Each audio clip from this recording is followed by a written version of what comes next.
Students, take out your book of history of 8th class. We will do the next question of lesson number 4 history. जैसे आपको पता है कि first 4 question हमने कर लिए थे. The next question, next 5th question is why was there a civil war among the Marathas. जो सिविल वॉर थी वो मराठा के खिलाफ क्यों हुई थी. इसका आंसर है द मुगल कैप्चर्ड शिवाजी's son Sadhu. During that time, Raja Ram Vitos Tarabi ruled the Marathas from Kolhapur on the behalf of her son Shivaji III Balaji. Vishwanath had thus secured Mughal recognition for Sidhu as rightful rule of the Marathas. Means इसका मतलब ये है कि मुग़ल जो थे उनके ख़िलाफ़ मराठास की जो एक रानी थी कैप्चर शिवाजीस, जिसका सन था सिद्धू, वो बहुत ही छोटी एज का था और मराठास के ख़िलाफ़ उसने अपनी जो वॉर थी वो शुरू कर दी थी. ये एक मेन कारण था. जो नेक्स्ट क्वेश्चन है वो है what role did the Marathas chief play in the territorial expansions.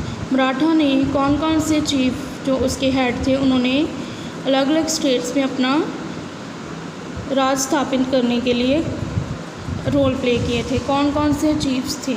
इसका आंसर है Marathas chiefs extended territorials in Malwa, Gujarat, Bundelkhand and up to the outskirts of the Delhi. मतलब उन्होंने जो अलग अलग स्टेट्स थे जिस पे ऊपर उन्होंने अपने चीफ एक्सटेंशन जो थे वो दिए थे, वो थे मालवा, गुजरात, बुंदेलखंड एंड दिल्ली के आउटसाइड वाले अदर स्टेट्स. नेक्स्ट क्वेश्चन जो है वो है name the some Marathas chief who become almost independent of the Peshwa control. कुछ चीफ मराठास के नाम बताइए जिन्होंने इंडिपेंडेंटली पेशावर के ऊपर अपना कंट्रोल किया था. उनके नाम थे. The answer is some of chief like Sindhi in the Gwalior, Bunes in the Nagpur, and the Galikwa in the Broad, and the Holkar in the Indore became independent and of the Peshawar's control. ये जो राजे थे उन्होंने पेशावर के ऊपर अपना जो था वो कंट्रोल स्थापित किया था. नेक्स्ट लॉन्ग क्वेश्चन जो है write reference to the decline of the Mughal empire discuss.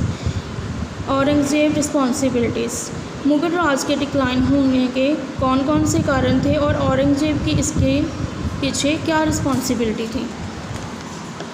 The Aurangzeb reserve the policies of the Akbar and the religions to tolerance. His policies led to revolts such as those of the Jats, the Budehls, the Sikh, which greatly weakened the empire. He also lost the loyalty of the Rajput by interfering in their internal matters.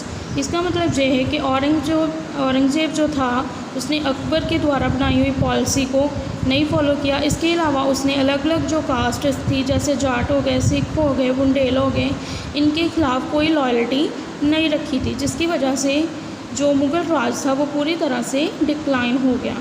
So students, we will do the next question in the next class. Okay, thank you so much.